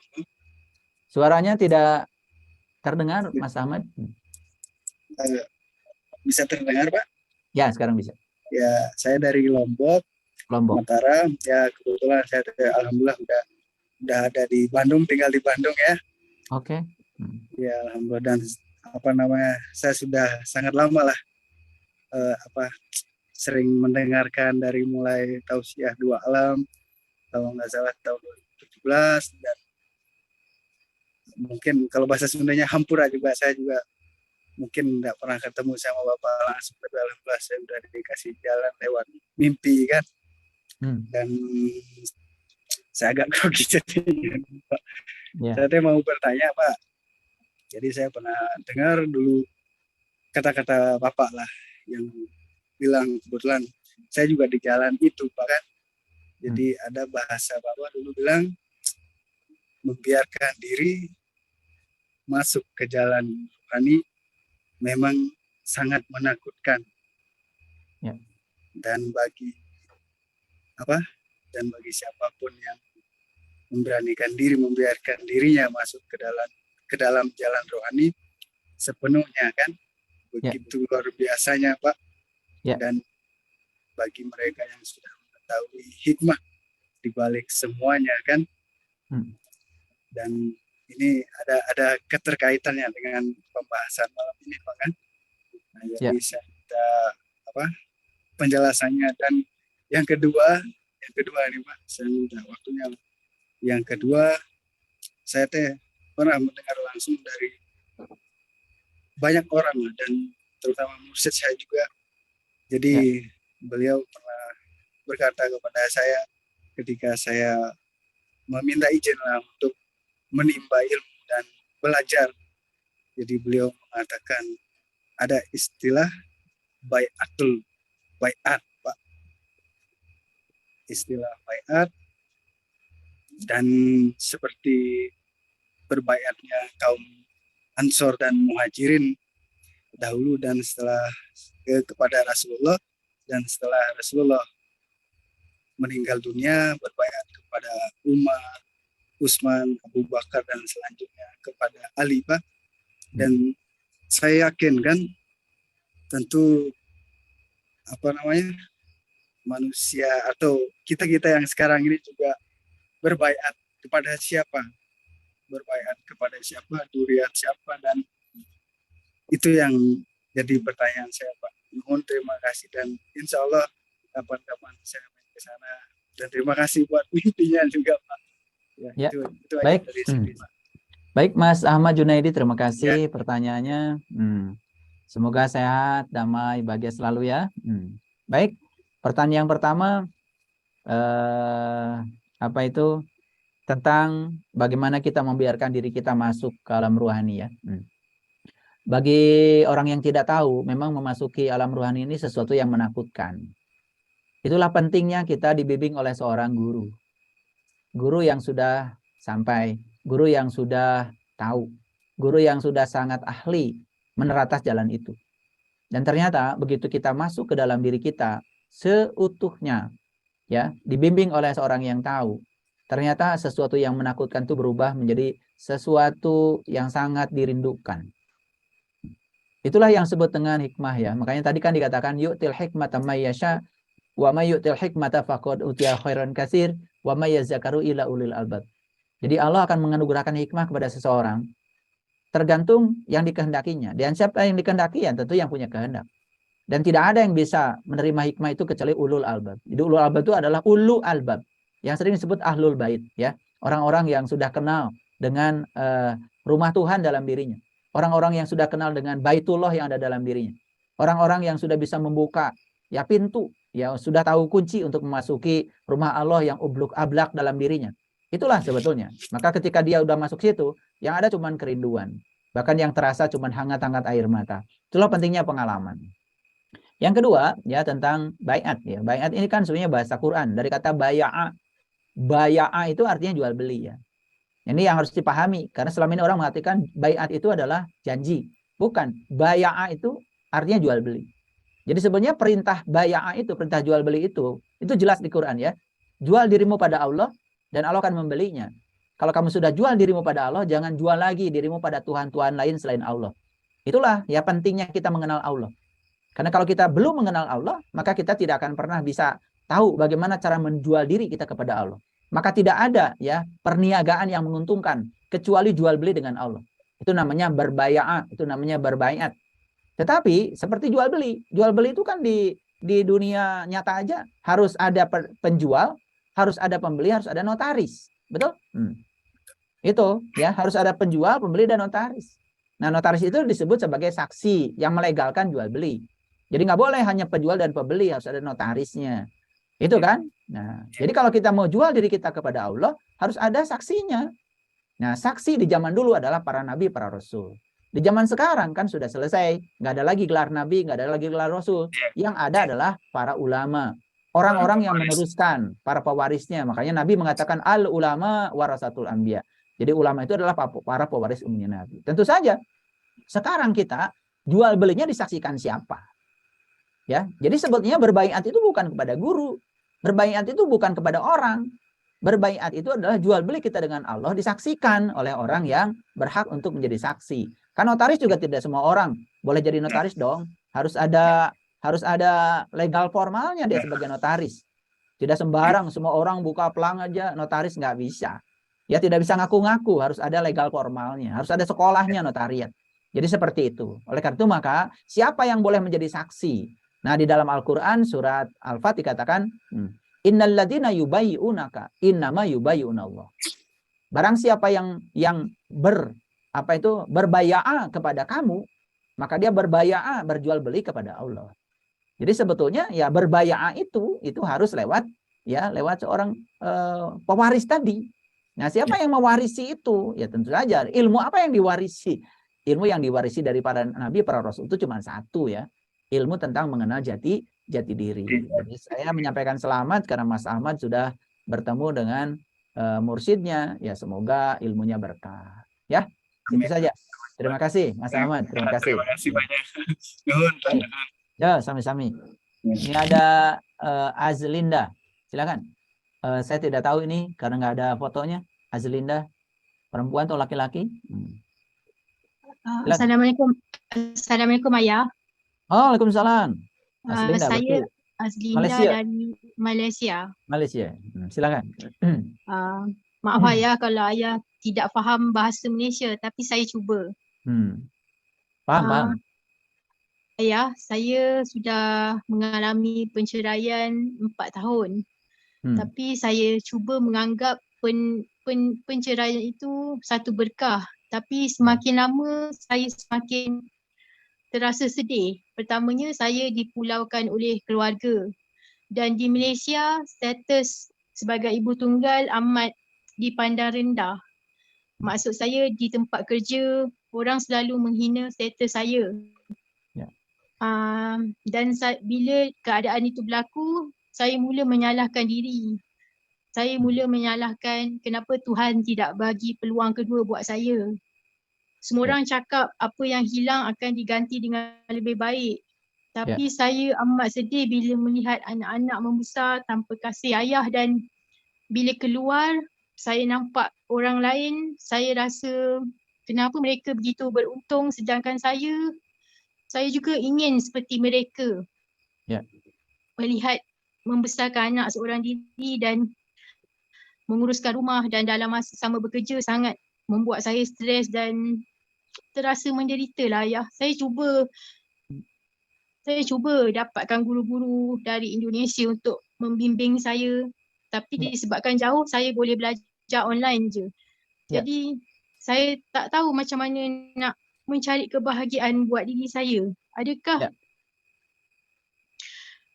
saya cuba tapi saya tak bertemu ayah. Saya amat depres.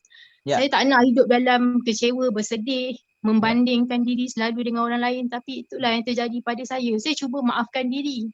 Saya cuba mencari jati diri, tapi saya tak ketemu ayah. Saya tak tahu apa silapnya saya. Saya mohon ayah dapat bimbing saya sebab memandangkan jarak yang jauh, susah untuk saya pergi ke kelas offline ayah. Memandangkan saya terpaksa jaga anak. Jadi saya tak tahu lagi punca di mana. Di Malaysia saya tak dapat lagi bertemu dengan guru yang betul-betul dapat membimbing saya ayah. Saya cuma ingin tahu adakah bahagia untuk saya ayah. Setelah apa yang saya alami. Terima kasih ayah. Assalamualaikum. Waalaikumsalam warahmatullahi wabarakatuh. Terima kasih Ibu Azlinda dari Malaysia. Sebuah pengalaman yang luar biasa ya. 4 tahun yang lalu mengalami perceraian. Awalnya menganggap perceraian berkah. Dan sekarang terasa sedih. Lalu berkah berubah menjadi musibah. Jadi itulah ya. Berkah bisa jadi musibah, musibah menjadi berkah ketika kesadaran kita menurun. Jadi pada saat itu kesadarannya Ibu Aslinda masih bagus, masih bisa melihat itu adalah berkah. Tetapi mungkin ya kesadaran saat itu juga masih belum seutuhnya stabil. Lalu kemudian dalam perjalanan waktu, kemudian timbul kesedihan. Dan sekarang berkah berubah menjadi musibah. Di mana sebenarnya letak persoalannya? Baik, ya, saya akan berikan letak persoalannya karena Ibu Aslinda belum sukses menjadi diri sendiri. Belum sukses menjadi diri sendiri. Nah, untuk menjadi diri sendiri itu kita harus punya 5. Harus punya 5. Yang pertama, bisa menerima diri sendiri apa adanya. Sepanjang kita belum bisa menerima diri sendiri apa adanya, semesta tidak akan bisa menerima kita. Yang kedua, kita belum kenal sebetulnya diri kita. Kita belum kenal diri kita. Sepanjang kita belum kenal diri kita, sepanjang itu pula kita akan diombang-ambing oleh kehidupan. Yang saya maksud bukan diri yang luar, bukan diri yang fisik, tapi diri yang sejati. Itu yang kedua. Sepanjang kita tidak kenal diri kita yang sejati, ya hanya kenal diri kita yang luar saja, kita akan terus diombang-ambing oleh situasi. Dan kita tidak akan sukses menjadi diri kita sendiri. Yang ketiga, kita masih menjadi tawanan orang lain, terutama tawaran pikiran orang. Jadi tadi kan sebagai orang yang hidup sebagai seorang ibu yang ditinggalkan oleh suami, membesarkan anak, kemudian dipandang rendah oleh orang lain. Kenapa kita dipandang rendah? Orang memandang rendah tuh boleh. Yang penting kita tidak merendahkan diri kita sendiri. Nah, karena kita menjadi tawanan orang, kita ditawan oleh orang, dipenjara oleh pikiran orang, karena kita masih mengizinkan kita menjadi seperti yang dipikirkan oleh orang lain, disitulah kita gagal menjadi diri kita sendiri. Karena kita menjadi tawanan dari pikiran orang. Itu yang ketiga. Yang keempat, ya, tadi kan kita membandingkan diri kita, keluarga kita dengan keluarga orang lain. Anak-anak kita dibandingkan dengan anak-anak orang lain. Begitu kita membandingkan, kita lupa bahwa sebetulnya diri kita ini adalah makhluk yang unik, yang tidak bisa dibandingkan. Ibu Aslinda ya Ibu Aslinda. Anak-anak Ibu Aslinda adalah anak-anak. Anak-anak Ibu Aslinda tidak sama dengan anak-anak dari ibu atau ayah yang lain. Kenapa harus dibandingkan anak kita? Karena anak kita punya perjalanan sendiri. Nah, begitu dibandingkan, tentu saja hidup dengan pembanding. Gagal lagi kita menjadi diri kita sendiri. Dan yang kelima, ya, untuk menjadi diri sendiri itu adalah mengerjakan sesuatu yang kita suka. Disitulah kita akan menemukan personal genius zone kita, akan menemukan passion kita. Jadi, kalau yang 5 ini, yang pertama tadi ya, kita belum bisa menerima diri kita seutuhnya. Yang kedua, kita tidak kenal jati diri kita. Yang ketiga, kita masih dipenjara diri kita oleh pikiran orang lain, berubah dengan apa kata orang tentang diri kita. Yang keempat, kita masih membanding-bandingkan diri kita, anak kita dengan orang lain. Yang kelima, kita belum berhasil melakukan sesuatu yang kita suka dalam hidup ini, maka itu akan gagal menjadi diri sendiri. Nah, kegagalan menjadi diri sendiri itulah yang akan mengantarkan kita sehingga saat ini kita mengalami perubahan. Asalnya kita sudah melihat sesuatu sebagai berkah dan kita melihat sesuatunya sekarang menjadi sebagai musibah. Tugas kita adalah mengubah kembali yang sekarang dipandang sebagai musibah menjadi berkah. Karena berkah dan musibah itu ternyata bisa dirubah tergantung sudut pandang kita, tidak permanen. Berarti itu kan penilaian pikiran kita. Ini semakin mengukuhkan bahwa berkah, musibah, judul-judul yang diberikan oleh manusia, bukan yang diberikan semesta, bukan yang diberikan Tuhan. Nah, kemudian selanjutnya, bagaimana caranya supaya Ibu Aslinda itu bisa offline dengan saya? Ya, memang ya, saya tidak bisa memberikan kunci untuk meniti ke dalam diri secara online. Jadi tempo hari ada yang datang dari Minnesota, dari Amerika, ya, datang khusus ya ke sini, ya hanya untuk minta dibimbing untuk dibukakan pintu kolbunya. Ada yang datang kemarin dari Qatar ya ke tempat saya, ini ingin dibimbing untuk bisa menemukan sejati dirinya. Jadi sekali lagi saya tidak bisa memberikan layanan untuk itu secara online. Itu harus offline, harus bertemu langsung dengan saya. Makanya Rasulullah mengatakan carilah ilmu walaupun ke negeri Cina. Jadi sebetulnya Rasulullah sedang menyatakan bahwa sejauh apapun ya, kalau itu kamu butuhkan dan kamu menginginkannya dan kamu tidak membatasi pikiranmu dengan itu, maka suatu saat kamu akan bisa menjangkaunya. Jadi sekarang berpikirlah suatu saat bisa bertemu saya, karena saya tidak bisa memberikan secara online. Itu Ibu Aslinda, jawaban dari saya atas apa yang sedang Ibu jalani sekarang. Jadi 5 kuncinya itu semoga sudah dicatat tadi ya. Terima diri kita apa adanya. Yang kedua, kenali diri sejati kita. Yang ketiga, jangan menjadi tawanan pikiran orang lain. Yang keempat, ya, jangan bandingkan diri kita, anak kita dengan siapapun. Jadilah diri kita sendiri. Dan yang kelima, kerjakan yang kita suka. Karena itu akan membuat kita menjadi diri kita sendiri. Saya kira itu ya, Ibu Aslinda. Selanjutnya ada Mas Fadlan dari Medan. Silakan Mas Fadlan.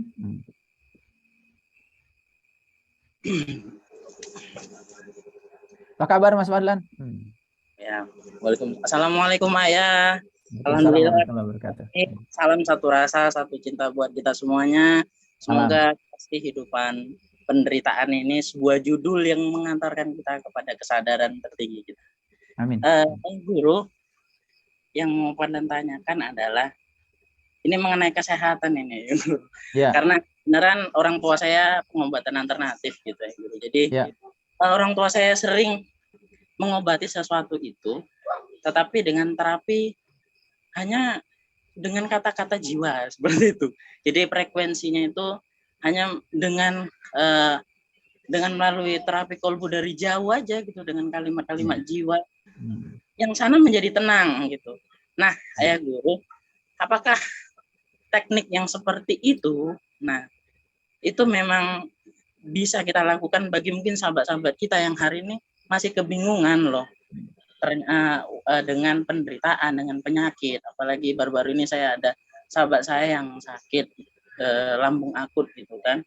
Jadi kemarin saya mencoba untuk kasih cerita, kasih pesan cinta sama dia, saya bongkar tentang sebenarnya yang hidup itu siapa dalam dirimu, yang berkendak itu. Alhamdulillah mulai tenang dan sekarang sudah mulai sembuh ya Guru. Nah, apakah hal seperti ini, frekuensi ini bisa dilanjutkan atau kita malah menyalahi seperti itu ya? Yang kedua, yang adalah kebahagiaan itu kan adalah pilihan kita gitu ya. Jadi buat kita sendiri yang kesadarannya masih rendah gitu ya, bagaimana agar tidak putus asa selalu gitu. Karena ini saya juga di sini bersama dengan sahabat-sahabat saya yang sedang bersama saya, ingin mendengarkan dari Ayah langsung agar tidak gampang putus asa dan juga selalu semangat dalam menjalani judul-judul kehidupan ini. Seperti itu Ayah. Terima kasih sahabat-sahabat semuanya, ya Guru terutama yang tercinta. Semangat terus, kita sedang memasuki kelas kehidupan yang sangat terkasih dan tercinta. Assalamualaikum warahmatullahi wabarakatuh. Salam satu rasa, salam satu cinta buat kita semua. Baik, salam satu rasa, salam satu cinta, Mas Fadlan. Pertanyaannya sangat keren ya, luar biasa. Baik, saya akan bicara menjawab ini secara ilmiah ya, secara saintifik supaya semuanya mengerti ya. Coba perhatikan saya semuanya. Kita ini diliputi oleh ruang. Ini ruang. Dan ruang ini menghubungkan saya dengan Mas Fadlan sekarang. Ruang ini menghubungkan saya dengan kalian semua yang ada di Zoom. Ruang ini menghubungkan saya dengan orang Amerika. Saya ingin bertemu Mas Fadlan, kan saya keluar dari rumah, lewat ruang kan. Naik mobil lewat ruang kan. Ke Jakarta, sampai ke Medan, lewat ruang kan. Jadi sebetulnya artinya kita ini terhubung oleh ruang ini. Dan ini adalah ruang energi. Dan ini oleh orang Bali disebut kecerdasan semesta tanpa batas. Ini yang disebut dengan frekuensi, ini yang disebut dengan vibrasi, ini yang disebut dengan medan energi tanpa batas. Dan ini meliputi kita semua, karena kita mengambil kehidupan sekarang ini lewat dari ruang ini ke sini. Dan mengembalikan kehidupan ke sini. Jadi ya, bagi ruang ini tidak ada jarak dekat, tidak ada jarak jauh. Tidak ada. Itu sama saja dengan sekarang. Mas Fadlan di Medan bisa mengakses Zoom di tempat saya. Kan bukankah pakai gelombang elektromagnetik? Ada energi nih, ada yang menyambungkan. Kalau Mas Fadlan tidak ada sinyal, tidak ada energi, maka tidak akan bisa mendengarkan siaran saya sekarang. Bukankah sebetulnya dari saya ke BTS, ya di situ ada pemancar, ke pemancar, sampai ke pemancar yang ada di Medan. Dan di dekat rumahnya Mas Fadlan ada pemancar yang mengantarkan siaran ini ke Mas Fadlan. Apa yang disampaikan? Itu energi, namanya gelombang elektromagnetik. Jadi elektro itu adalah listrik, magnetik itu magnet. Itu adalah energi, ya elektromagnet itu energi. Jadi terkait dengan bagaimana nih orang tua mengobati dari kejauhan dengan terapi kolbu, dengan kata-kata yang menenangkan jiwa, dengan kata-kata yang mengafirmasi, menimbulkan ketenangan, sehingga di sana orang jadi tenang. Apakah teknik itu boleh dilakukan? Boleh sekali. Boleh sekali. Itu sains, itu sains. Itu sebetulnya adalah sedang menterapi energi sebetulnya. Ya. Jadi itu sangat ilmiah, sangat ilmiah. Jadi orang ya ini sesuai dengan risetnya dari Frederick Linkart. Jadi ketika di terapi spiritnya, ya spiritualnya, maka semua yang bawahnya, tubuh intuisinya, tubuh mentalnya, tubuh energinya, tubuh fisiknya itu menjadi sembuh. Karena ada riset yang mengatakan bahwa ketika seseorang itu baik jiwanya, maka dia berkontribusi 50% terhadap kesehatannya. Kalau sudah baik pikirannya, ya, itu berkontribusi 25% terhadap kesehatannya. Jadi ketika di terapi jiwanya, di terapi mentalnya, ditenangkan dengan kata-kata yang memotivasi, itu energi. Sehingga dua tubuh dia, tubuh spirit dan tubuh mentalnya itu sembuh. Itu yang kemudian secara perlahan akan menyembuhkan tubuh fisiknya. Jadi kalau ada orang mengatakan, wah ini bid'ah atau ini apa menyalahi, ya dia nggak belajar apa-apa, bisanya menyalahkan aja, ya. Itulah pentingnya kita belajar semua disiplin ilmu. Karena apa? Agama itu akal dan tidak ada agamanya bagi yang tidak berakal. Jadi kalau kita jelaskan secara sains itu luar biasa. Makanya Nikola Tesla mengatakan pandanglah alam semesta dari sisi energi, vibrasi dan frekuensi, maka rahasianya akan terungkap. Jadi silakan diteruskan, itu bagus sekali, ya. Kemudian yang kedua, bagaimana ya supaya kita tidak mudah putus asa? Bagaimana supaya kita tetap stabil, ya, bahagia? Kan tadi sudah dijelaskan, bahagia pilihan. Kalau bahagia pilihan, ya pilih bahagia aja. Makanya kalau ingin bahagia, berbahagialah gitu aja kok. Karena bahagia itu pilihan, jangan memilih yang bukan bahagia. Makanya kalau ingin berbahagia, sederhana, berbahagialah, gitu aja kok. Nah, saya kasih resep 7 aja. Yang pertama, ya, jangan suka menyesali keadaan. Itu yang pertama. Yang kedua, jangan suka mudah tersinggung dengan hal-hal yang sepele. Yang ketiga, ya, yang ketiga nih, jangan suka memikirkan sesuatu yang tidak bisa diubah. Terutama masa lalu. Yang keempat, jangan suka memikirkan sesuatu yang enggak tentang hari esok, karena esok nggak ada. Yang kelima, jangan iri hati.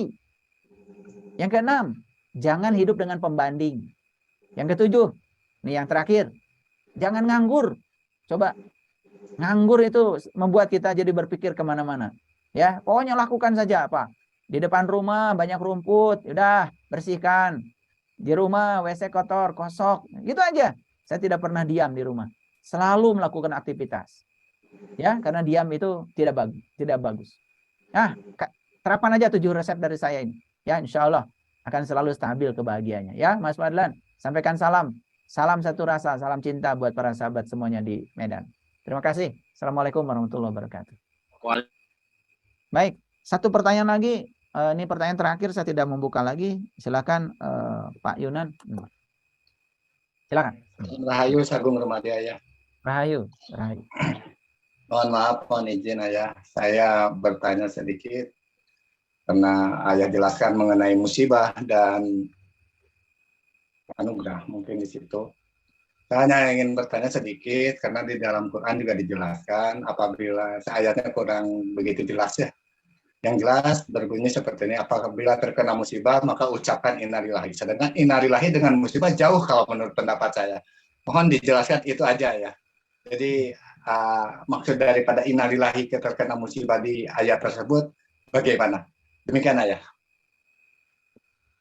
Baik, ya pertanyaan sangat bagus ya. Dan ini sudah menjadi kebiasaan.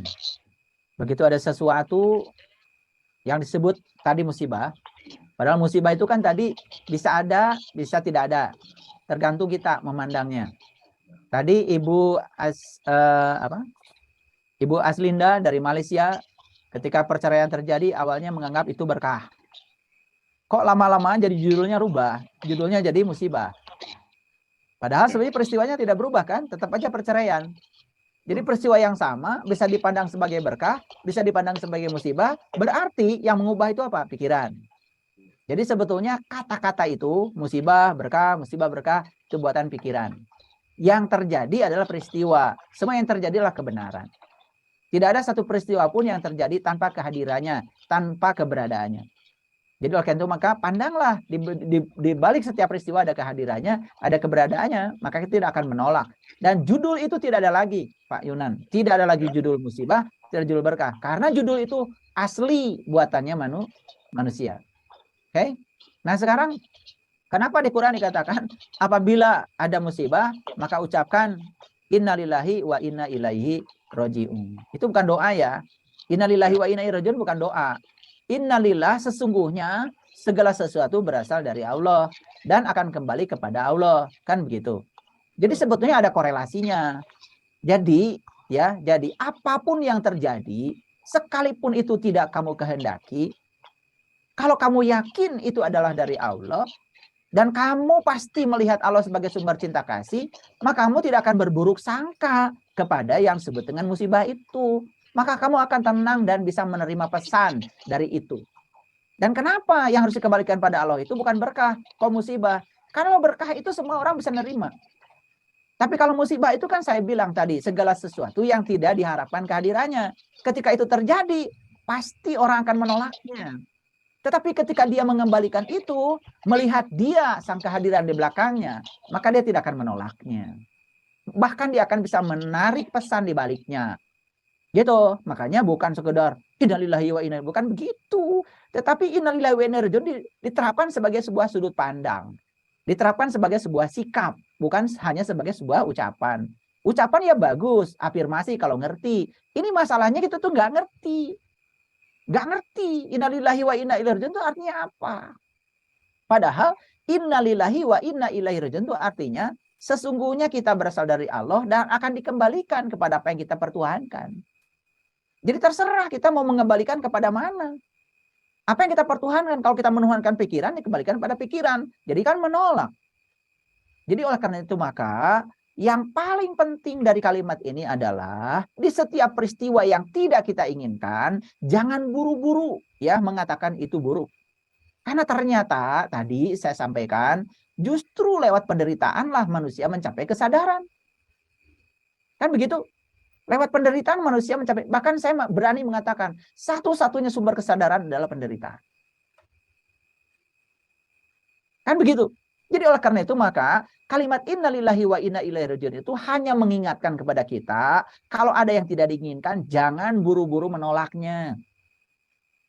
Karena ketika kau menolaknya kau tidak akan bisa menerima pesan darinya. Kan sebetulnya pesan apa yang hendak kau sampaikan kepadaku ya Allah? Itu yang saya ajarkan kemarin di kelas holistik dan ternyata semua sahabat yang ada di kelas holistik yang sakit setelah selesai di camp itu mereka bisa menangkap pesan di balik sakitnya. Sehingga dia tidak lagi melihat sakit sebagai sebuah musibah, tapi sakit adalah tangga untuk mencapai kesadaran baru. Tangga untuk mencapai cara hidup yang baru. Tangga untuk bisa memiliki cara mengatasi hidup dengan cara-cara yang baru. Makanya kan tadi saya sampaikan, di setiap penderitaan selalu ada cara yang dititipkan semesta. Jadi masih ingat kan, COVID-19 itu adalah cara semesta untuk mengajari kita. Lewat COVID-19 kita diajarkan cara hidup sehat. Mohon maaf ya, dulu naik kendaraan, pakai masker, saya udah pengen pakai masker dari dulu, tapi kan takut orang tersinggung.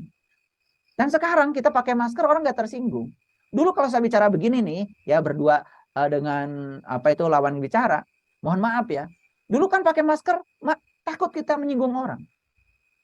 Dan sekarang kita pakai masker, dalam keadaan bicara, orang tidak tersinggung. Kan jadi sehat. Dulu kita jarang basuh tangan, sekarang punya kebiasaan basuh tangan yang bagus. Dididik selama 2 tahun oleh COVID-19.